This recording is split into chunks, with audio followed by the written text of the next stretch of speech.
किसी को इज्जत देना चाहे तो कोई जलील नहीं कर सकता, और अल्लाह किसी को जलील करना चाहे तो कोई इज्जत नहीं दे सकता। जिसे रुसवा करना चाहेगा उसे कोई रुसवाई से बचा नहीं। कभी कभी तो तख्त पर बिठा के जलील करता है, ऐवान में ले जाके जलील करता है।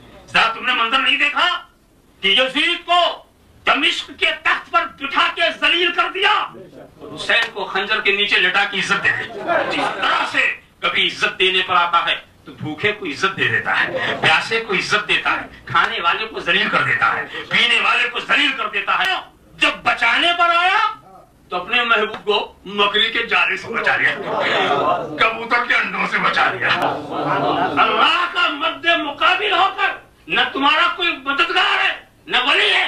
अल्लाह किसी को इज्जत देना चाहे तो कोई जलील नहीं कर सकता, और अल्लाह किसी को जलील करना चाहे तो कोई इज्जत नहीं दे सकता।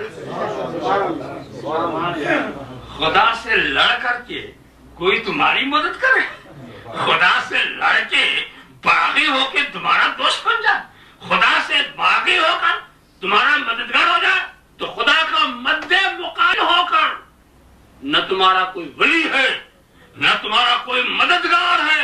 खुदा जिसे रुसवा करना चाहेगा उसे कोई रुसवाई से बचा नहीं सकता, और खुदा जिसे इज्जत देना चाहेगा वो तो इज्जत मंतशा, वो तो जिल्लु मंतशा। जिसको वो इज्जत दे उसे कौन जलील कर सकता है, और जिसे वो जलील कर दे उसे कौन। और उसकी शान बेनियाजी भी अजीब है, बेनियाजी अजीब है। ये ना समझो कि जब वो किसी को इज्जत देना चाहता है तो खूब खिलाता है, खूब पिलाता है। जब किसी को इज्जत देना चाहता है तो ऊंची ऊंची कुर्सियों में बिठा देता है। जब किसी को इज्जत देता ना चाहता तो बड़े बड़े ऐवानों में भेज देता। नहीं, अजीब शान है। कभी कभी तो तख्त पर बिठा के जलील करता है, ऐवान में ले जाके जलील करता है। तुमने मंजर नहीं देखा कि यजीद को दमिश्क के तख्त पर बिठा के जलील कर दिया, और हुसैन को खंजर के नीचे लटा की इज्जत दे दी। वो तो मंतशा, वो तो जिल्लु मंतशा। जिस तरह से कभी इज्जत देने पर आता है तो भूखे को इज्जत दे देता है, प्यासे को इज्जत देता है, खाने वाले को जलील कर देता है, पीने वाले को जलील कर देता है।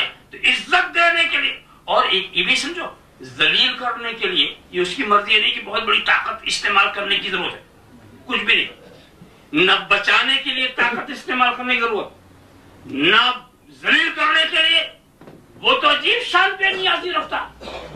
वो मोटे मोटे हाथी वाले आए थे ना, वो अबरहा का लश्कर आया था, तो क्या हाथी वालों के मुकाबले में खुदा ने ऊंट वालों को भेजा? क्या उससे बड़ा कोई जानवर भेज दिया? हाथी वालों को फना किया कैसे? छोटी छोटी के नहीं। आज तक साइंसी दुनिया ये पता नहीं लगा सकी वो कौन से एटमी जर्रात थे, वो कौन से एटमी जर्रात थे जो दोस्त दुश्मन में भी फर्क कर रहे। जिसको मारना है वही मर रहा है, जिसको हलाक करना है वही हलाक हो रहा है। सबसे पहला एटमी हमला वही हुआ था, हवाई हमला। अभी वहां तक हमारी साइंस नहीं पहुंच सकी। देखा आपने, जलील किया। नमरूद को जब जलील करना हुआ तो उसके लिए लश्कर नहीं, एक मच्छर वो भी लगड़ा घुस गया नाक में, पहुंच गया नाक में। इशारे से मरने वाला दिमाग में महफूज। और उसके बाद फिर देखिए जिल्लत की बात देखो कि जब वो लंगड़ा काटता था तो उसका इलाज ये था कि उसको जूते मारो। तो जो लोग पूजा करते थे वही जूते भी मारते थे। पूजने वाले ही से जूता पड़ा। जब जूता मारते थे तो मच्छर खामोश हो जाता था, तो उसको सुकून मिल जाता। फिर जहां जूता रुका फिर शुरू। ऐसे ही में वो हलाक हो गया। वैसे हमको भी एक नुस्खा मिल गया कि किसी के दिमाग में ऐसे कीड़े पड़ जाएं, तो एक पुराना नुस्खा है।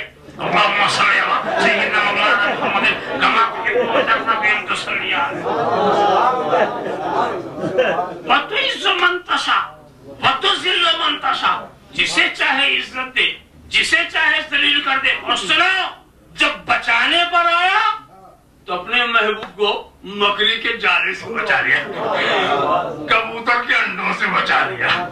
क्या शान रखता है, बचाने की शान भी निराली। आंखों पर पत्थर पड़ गए, पत्थर के नीचे न देख सके।